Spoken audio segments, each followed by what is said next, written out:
Hey everybody, I'd like to talk to you about the recent GDP burst.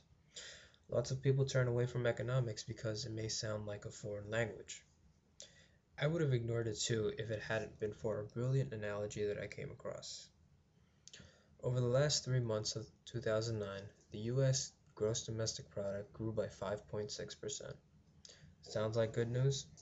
It's certainly not bad news in this recession, but I'm going to tell you why it's not that we're simply out of this rut just yet. There's been a slight increase in demand, but how does that result in a huge increase in output? Derek Thompson, a great writer for TheAtlantic.com, explains. Imagine you're a kid at a lemonade stand. Business is good, and you're filling a few cups a minute. Suddenly the streets thin out, and you're left with lots of extra cups. Of course you won't be producing more cups. Now you've got too many.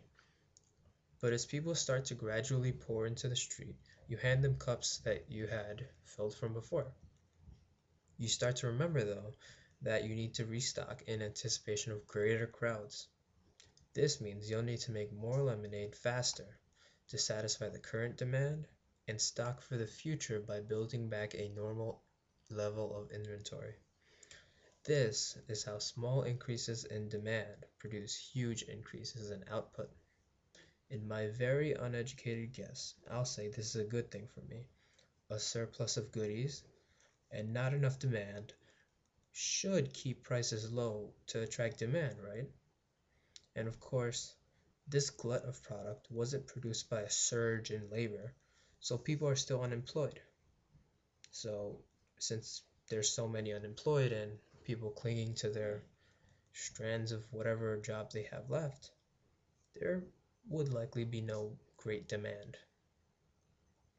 So, before your politicians tell you that we're out of this bad economy, you'll know what they really mean to say.